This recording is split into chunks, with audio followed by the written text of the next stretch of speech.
IND special में आपका स्वागत है। मैं हूं मनोज सैनी। बात कर रहे हैं दिग्विजय सिंह की ट्वीट की, जांच की आज। दरअसल मध्य प्रदेश के पूर्व मुख्यमंत्री, कांग्रेस के सीनियर लीडर दिग्विजय सिंह ने एक ट्वीट किया है। ट्वीट के जरिए ऐसे आरोप लगा दिए जिस पर बवाल खड़ा हो गया। और उन्होंने ट्वीट में लिखा है कि जो जांच चल रही है, कुछ अधिकारी है जो तालिबानियों से मिल रहे हैं। अब सवाल यह है कि वो कौन है जो मुलाकात कर रहे हैं। लेकिन उसके बाद सियासत गर्मा गई। आप देखिएगा, दिग्विजय सिंह का ट्वीट आपको दिखाते हैं कि आखिर क्या है मसला। और उन्होंने सवाल खड़े किए हैं केंद्र सरकार पर। मीडिया रिपोर्ट के हवाले से खबर दी है। उन्होंने कहा है कि भारतीय अधिकारी, ये देखिएगा आप, यह बहुत ही गंभीर विषय है। भारत सरकार को इसे तत्काल वक्तव्य देना चाहिए। क्या बीजेपी आईटी सेल इसको संज्ञान में लेकर राष्ट्रद्रोह की श्रेणी में लेगा?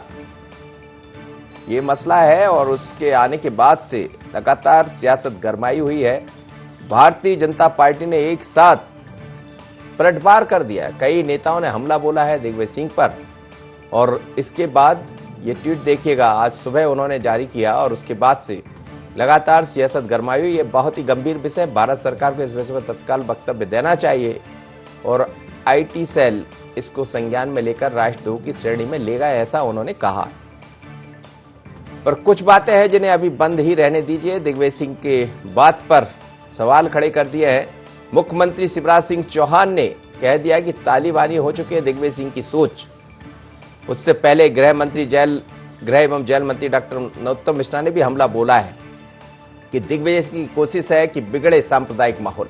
लेकिन सबसे बड़ी बात यह है कि दिग्विजय सिंह के ट्वीट पर भारतीय जनता पार्टी के राष्ट्रीय महासचिव ने ऐसा कुछ कह दिया जो चर्चा का विषय बन गया। उन्होंने कह दिया कि इस पूरे मामले की जांच चल रही है। तो फिर जांच किसकी और क्या जांच, जरा सुन लेते हैं क्या कहा कैलाश विजयवर्गीय, राष्ट्रीय महासचिव भारतीय जनता पार्टी।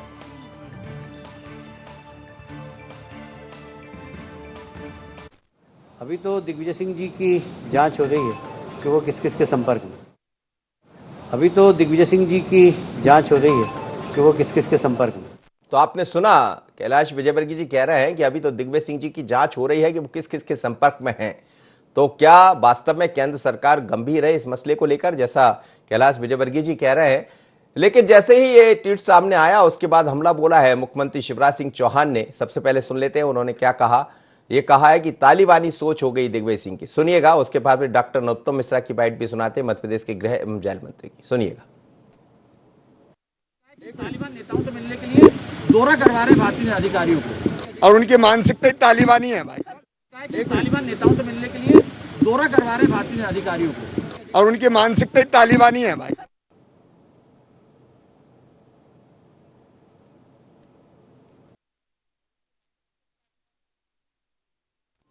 दिग्विजय सिंह हमेशा इस देश के अंदर वो विषय ढूंढते हैं जिससे सांप्रदायिक तनाव की स्थिति पैदा हो।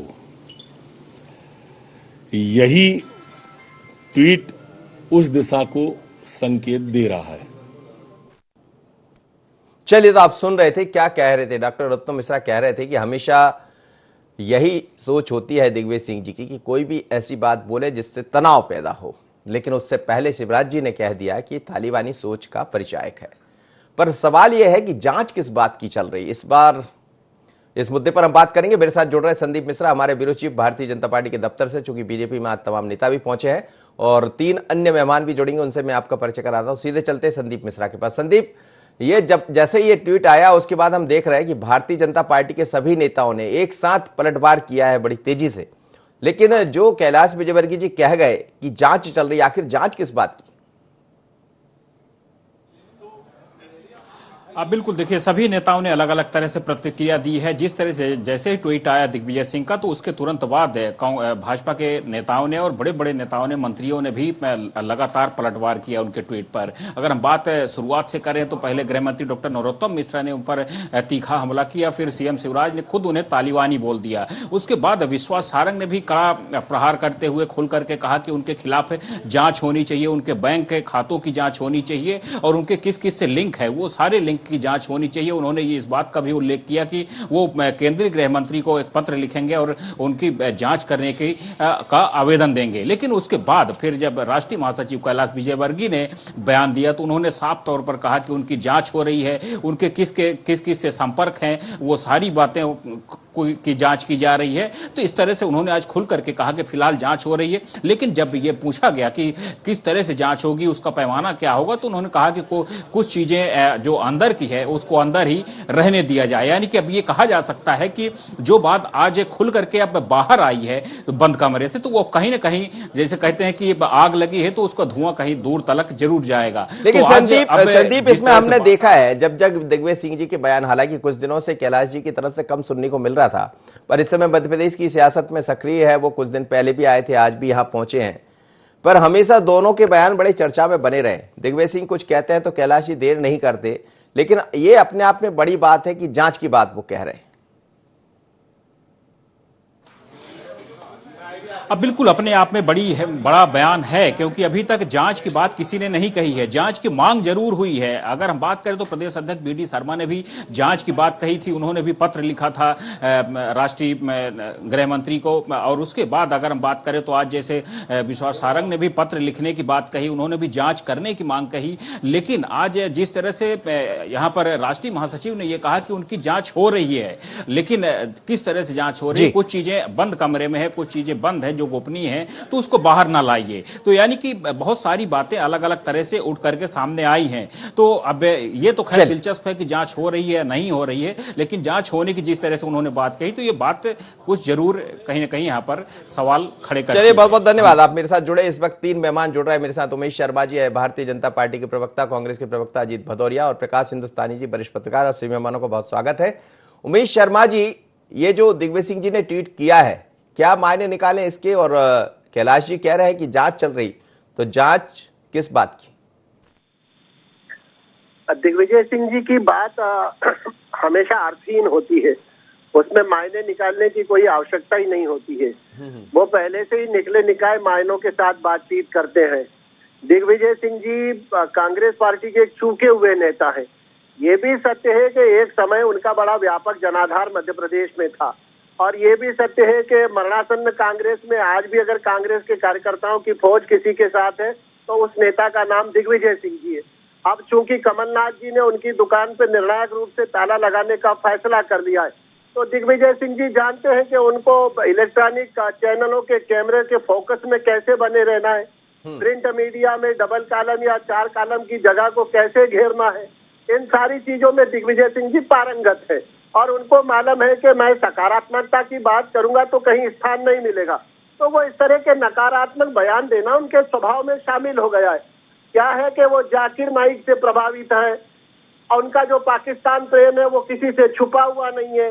जवाहरलाल नेहरू के बाद अगर सबसे ज्यादा मुस्लिम तुष्टीकरण किसी नेता की रग में समाया है तो वो दिग्विजय सिंह जी है। तो दिग्विजय सिंह जी इस तरह के उटपटांग और उलझलूल बयान इसीलिए जारी करते हैं ताकि वो लाइमलाइट में बने रहे। अभी मैंने उनके ट्वीटों की श्रृंखला को लगातार देखा है, वो तो मर्यादा पुरुषोत्तम रामचंद्र को नहीं बख्श रहे हैं। उन्होंने रामचंद्र का एक 2 कौड़ी का कार्टूनिस्ट है इंदौर में, जिसके खिलाफ हम FIR कराने जा रहे हैं, उस कार्टूनिस्ट के कार्टून को उठाकर लगा लिया। तो वो क्या करते हैं कि दूसरों के कंधे पर बंदूक रख के चलाने में माहिर शिकारी है, दूसरों के ट्वीट को उद्धृत कर देते हैं। अब ये जो तालिबान वाली बात इन्होंने करी है, दिग्विजय सिंह जी आज तक खाली हिंदुस्तानी और पाकिस्तानी का अर्थ ही नहीं समझ पाए। उनको तो जो भी राष्ट्रवादी हिंदुस्तानी है या खालिस हिंदुस्तानी है, उसके अंदर भी उनको तालिबानी दिखाई देते हैं। अब कौन अधिकारी गया है, कौन अधिकारी नहीं गया है, BBC ने क्या रिव्यू दिया है, उन्होंने केवल एक ट्वीट करके सनसनी मचा दी है। और जहां तक भारतीय जनता पार्टी के नेताओं का प्रत्युत्तर है मनोज जी, निश्चित रूप से मुझे लग रहा है कि पानी अब सर से ऊपर चढ़ता चला जा रहा है। मोदी जी की आलोचना करें, हम शिरोधार्य करेंगे। योगी आदित्यनाथ जी की आलोचना करो, हम सहज रूप से इसको एक राजनीतिक मानेंगे। आप शिवराज जी को कटघरे में खड़ा करेंगे नीति के आधार पर, मुद्दों के आधार पर, तो हम उसके ऊपर बहुत ज्यादा गहरी वेदना व्यक्त नहीं करेंगे, क्योंकि एक स्वाभाविक रूप से विपक्ष का लोकतांत्रिक धर्म होता है। पर भारत को निशाना बनाकर, भारत माता को निशाना बनाकर भारत के सनातन मूल्यों को निशाना बनाकर दिग्विजय सिंह जी राजनीति के खेल में बने रहना चाहते हैं।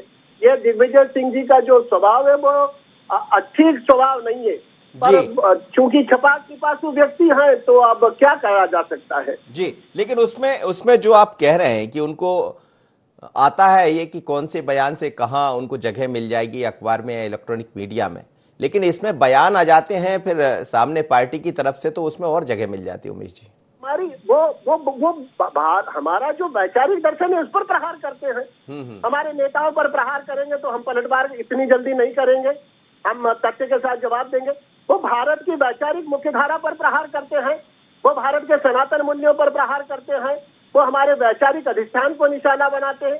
वो वैचारिक अधिष्ठान जो सनातन है, जो पावन है, जो सात्विक है, और जो आपने कहा है कि वो इस तरह के बहुत अच्छे महंगे कपड़े और सूट पहनकर भी कोई सड़क पर निकल जाएगा ना मनोज जी, तो 8 लोग 10 लोग देखेंगे, पर कोई आदमी बिल्कुल नंगा होकर सड़क पर निकल पड़ता है तो उसको देखने वाले लोग 1000 हो जाते हैं। यहाँ नकारात्मकता को ज्यादा टीआरपी मिलती है, और दिग्विजय सिंह जी सुनर के मास्टर हैं, उनको मालूम है कि टीआरपी कैसे बटोरी जाती है, और वो न्यूसेंस की वैल्यू जानते हैं। तो ये जो न्यूसेंस है, अगर ये भारत के कॉमन सेंस पर प्रहार करने लगता है तो पीड़ादायक होता है। जी, अजीत भदौरिया जी, न्यूसेंस जब कॉमन सेंस में बदल जाता है, भारत पर प्रहार करने लगता है, तो फिर दिक्कत खड़ी हो जाती है। ऐसा क्यों ट्वीट करते हैं कि कांग्रेस की मुश्किल भी बढ़ जाती है और बीजेपी को मौका मिल जाता कहने का? देखिए, दिग्विजय सिंह जी ने जो ट्वीट किया है वो एक सच्चे राष्ट्रभक्त की हैसियत से ट्वीट किया है। कोई भी सच्चा राष्ट्रभक्त होगा, जिसको अपने देश से प्रेम होगा, वो निश्चित रूप से चिंतित होगा कि देश के अधिकारी तालिबान से क्यों मिलने जा रहे हैं, और ऐसे समय मिलने जा रहे हैं जिस समय इस देश पे एक राष्ट्रद्रोही सरकार काम कर रही है, जिसने अपने स्वार्थों के लिए, खुल के कहता हूं, मोदी सरकार ने समय समय पे भारत की नाक को नीचा किया है। चाहे वो कंधार में विदेश मंत्री के आतिथ्य में ले जाके आतंकियों को छोड़ने का मामला हो, चाहे पुलवामा में शहीदों की सीआरपीएफ के 40 जवानों के शहीद होने का मामला हो, किसी पर भी मोदी सरकार ने कोई भी निर्णय नहीं लिया। आज इस देशद्रोही सरकार क्या बात करने जा रही है कंधार में, क्यों तालिबानी नेताओं से बात कर रही है? अकेले अधिकारी नहीं जा रहे मनोज जी, उसके बाद सर्जिकल भी तो हुआ था। पूरी बात सुनिए, बहुत गंभीरता के साथ कह रहा हूं कि तालिबान के अधिकारियों ने, कंधार के अधिकारियों ने ये चीज कही है। जयराम रमेश पिछले 2 सप्ताह में दो दौरे क्यों किए उन्होंने कतर के, आप बताइए। ये देश में क्या घटित हो रहा है? क्या कोई नया इवेंट कोविड-19 की मौतों को छुपाने के लिए? जयराम रमेश तो आपके नेता है। जयशंकर प्रसाद। अच्छा, नहीं, आपने जयराम रमेश कह दिया, मैंने कहा क्यों किए कतर में, ये तो बड़ा सवाल एक और खड़ा हो जाएगा, इसकी भी जांच करवा लेगी विदेश मंत्री लगा रहा हूँ, जयशंकर क्यों, विदेश मंत्री जयशंकर क्यों 2 बार गए 2 वीक में? और ये सरकार क्या कोई नया इवेंट तालिबान के साथ मिलकर गठित करना चाह रही है मनोज जी? कोविड-19 की मौतों से जो देश में इसके विरुद्ध जो माहौल बना है भारतीय जनता पार्टी के खिलाफ, क्या वो कोई नया इवेंट रचना चाहती है पुलवामा जैसा? तो ये आशंका आदरणीय दिग्विजय सिंह जी की है, और एक सच्चे राष्ट्रभक्त की आशंका है। कोई गलत ट्वीट नहीं किया दिग्विजय सिंह जी ने। दिग्विजय सिंह जी ने साफ कहा है कि उसकी जांच कराओ, एनआईए से जांच कराई जाए। हूं, मेरे साथ प्रकाश हिंदुस्तानी जी जुड़े हैं, वरिष्ठ पत्रकार हैं, बल्कि इन सारे मुद्दों पर बड़ी गंभीरता से लेते हुए। प्रकाश जी, ये जो ट्वीट आया है, इसके क्या मायने निकाले जाए? हालांकि ये सच है कि दिग्विजय सिंह कुछ ऐसा करते हैं जो चर्चा में बन जाते हैं, तो सिर्फ इसे चर्चा में माना जाए या वास्तव में गंभीर मामला है? और फिर कैलाश जी का ये कहना है कि इस जांच चल रही मामले की, आखिर किस बात की जांच? मनोज जी, पूरा मामला ये कि कतर की राजधानी दोहा में हमारे विदेश मंत्री एस जयशंकर 2 हफ्ते में 2 विजिट करके आए हैं, और वहां उनकी बात, अनौपचारिक बातचीत तालिबान के नेताओं से हुई, ऐसा कहा जाता है। एक बात और बता दूं कि अभी अफगानिस्तान में जो अंतर्राष्ट्रीय स्तर पर उठापटक चल रही है, उसमें तालिबान एक महत्वपूर्ण सत्ता की स्थिति में होंगे, सत्ता में आने की स्थिति में होंगे, और अंतर्राष्ट्रीय राजनीति में और कूटनीति में कोई हरिश्चंद्र की औलाद पैदा नहीं होते। कूटनीति में कोई हरिश्चंद्र बनने से काम नहीं चलता। और एस जयशंकर अगर 2 बार कतर गए हैं, दोहा गए हैं, तो वे कोई अपनी बेटी की शादी के लिए या गर्लफ्रेंड से मिलने नहीं गए। वे भारत के किसी मिशन पे हैं। और कूटनीति में कोई सच नहीं होता, कोई झूठ नहीं होता। कूटनीति में एक ही चीज होती है, देश का हित किसमें है। भारत का हित वो परी है, कूटनीति हमारी यही कहती है, कूटनीति में कोई दुश्मन नहीं होता, कोई दोस्त नहीं होता, हाल नहीं होता, केवल हमारे हित, भारत के हित सर्वोपरि होते हैं। तो अगर भारत के हितों की रक्षा करने के लिए विदेश मंत्री 2 बार गए हैं और वो अनौपचारिक रूप से मिले हैं, तो ये कोई औपचारिक मुलाकात नहीं हुई। एक बात। दूसरी बात ये तय मानी है कि दोहा में वो जिन लोगों से मिले हैं उनके बारे में भारत सरकार का कोई ऑफिशियल स्टेटमेंट नहीं है कि हम इन लोगों को ब्लैक लिस्ट किए हुए हैं, हम इनसे कभी मिलेंगे नहीं। तो एक तो वो लोग ब्लैक लिस्टेड नहीं है, नंबर 2 कोई औपचारिक मीटिंग नहीं हुई है। अनौपचारिक मीटिंग हो सकती है, किसी की भी हो सकती है, और सबसे बड़ी बात है कि हमारे राष्ट्रीय हित सर्वोपरि है, भारत की कूटनीति सर्वोपरि है, भारत के अंतर्राष्ट्रीय हित सर्वोपरि है। बाकी हमें किसी से कोई मतलब है ही नहीं। इसमें कोई नैतिकता की बात नहीं है, कोई इसमें अनैतिकता की बात नहीं। तो इसमें इस मौके पर दिग्विजय सिंह ने इस चीज को उछाल कर कोई अच्छा काम नहीं किया।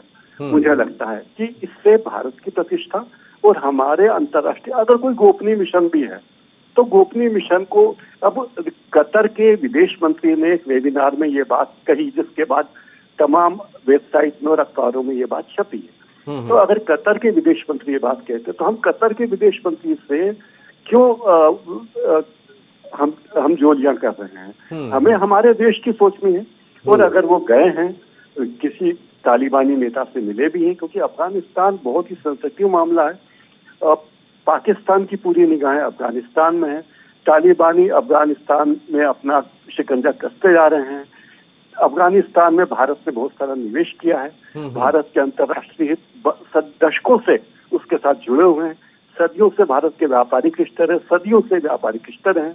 तो इस सब को देखते हुए अगर हमारे विदेश मंत्री गए हैं तो मुझे लगता नहीं कि इस चीज को उठाने की या उछालने की कोई जरूरत है, क्योंकि कई चीजें देश हित में होती है।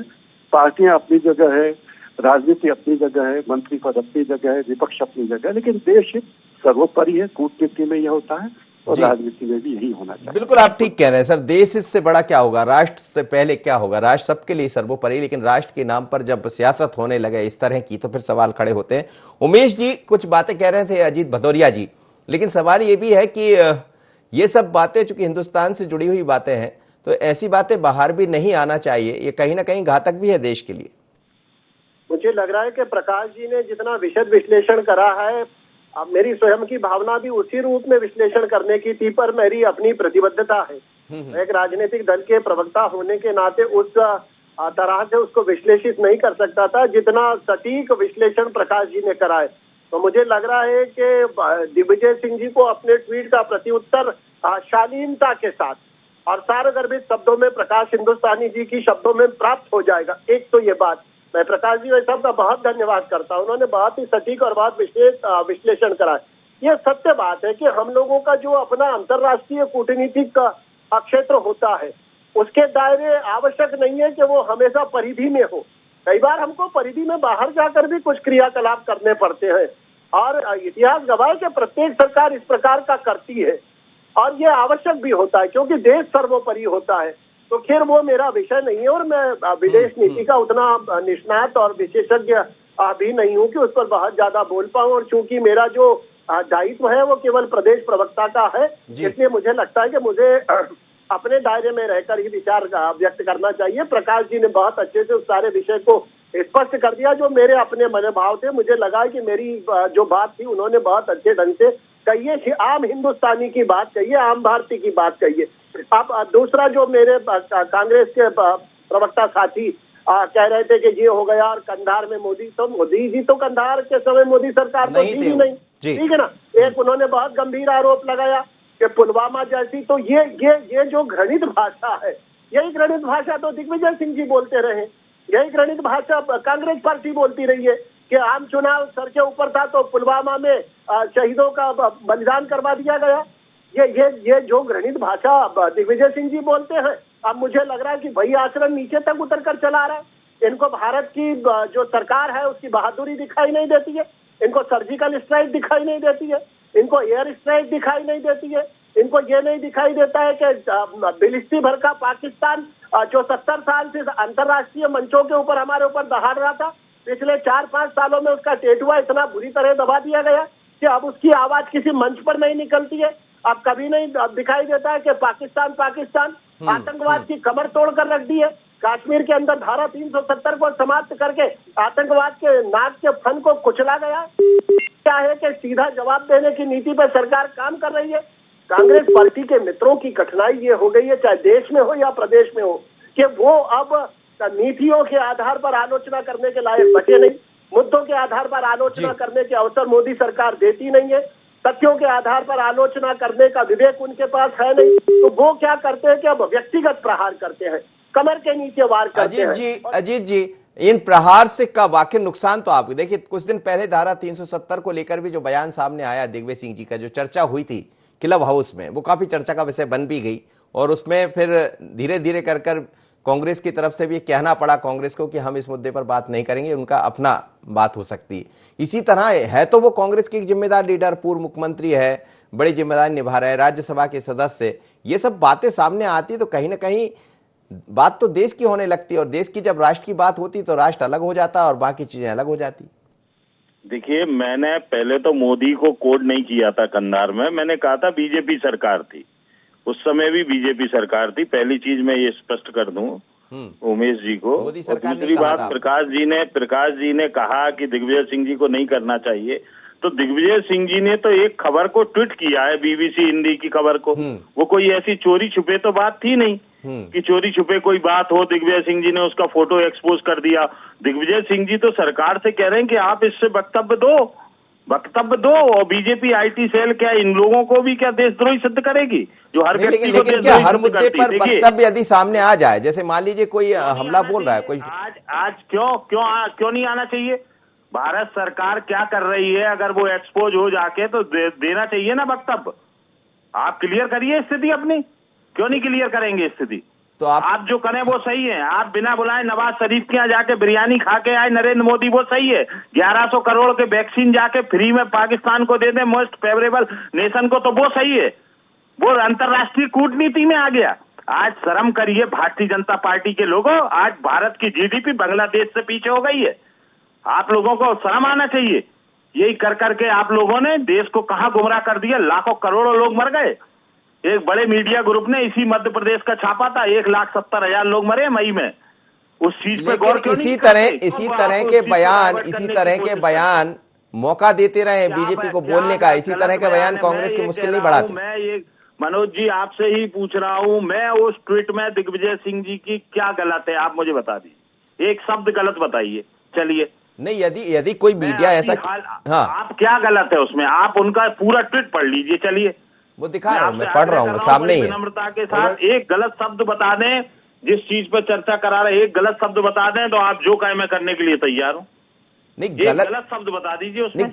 गलत तो यही है ना कि यदि कोई बात, कोई कूटनीतिक चर्चा चल रही है देश की, तो देश की बातों को यदि कोई बाहर ला रहा तो उसमें और चार चांद क्यों लगाना? बीबीसी हिंदू और बीबीसी हिंदी और द हिंदू अखबार छाप रहे हैं उस चीज को, तो उसको अगर ट्वीट करके पूछा कि सरकार विपक्षी नेता के नाते जिम्मेदार नहीं है क्या आप स्थिति स्पष्ट करिए, उस पर वक्तव्य दीजिए।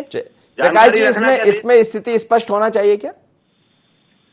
मनोज जी, एक तो बात है कि बीबीसी कोई अंतिम सत्य नहीं है। बीबीसी जो भारत और कश्मीर के मामले में इतनी बातें कहता है, कभी आयरलैंड के बारे में ऐसी बातें क्यों नहीं कहता? आयरलैंड में जो मानव अधिकारों का हनन हो रहा है, और मूल राज्यसभा के सदस्य हैं माननीय हमारे दिग्विजय सिंह जी। राज्यसभा देश का, संसद का सबसे बड़ा उच्च सदन है, देश की सबसे बड़ी महापंचायत है।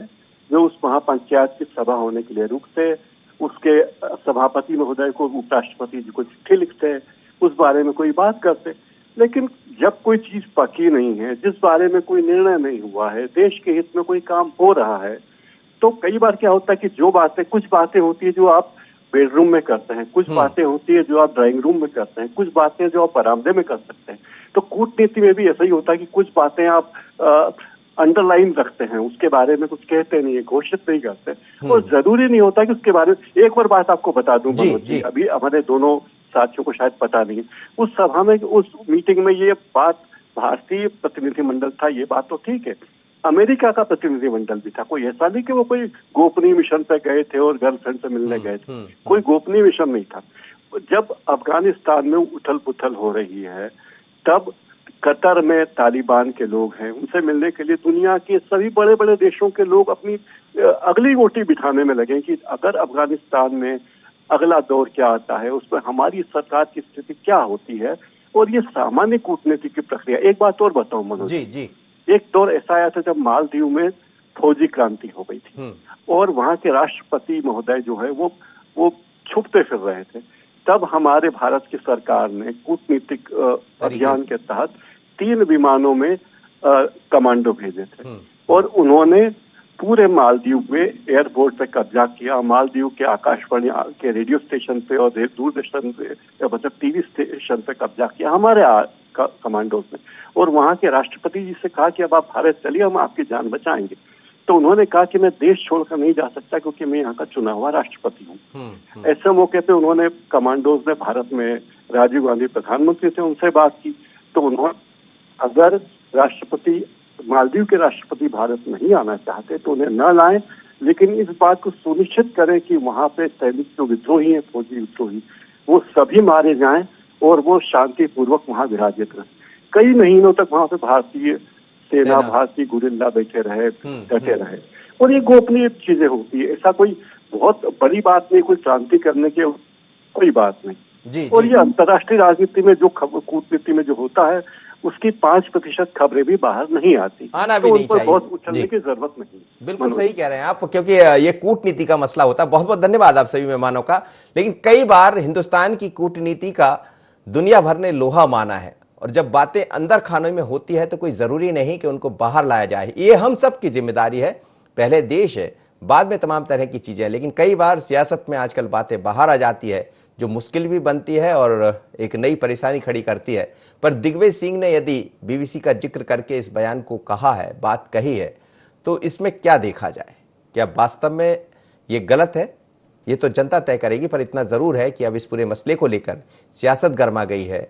पर बड़ा सवाल यही कि आखिर जांच किस बात की। इतना ही, मुझे दीजिए इजाजत। बने रहिए ND24।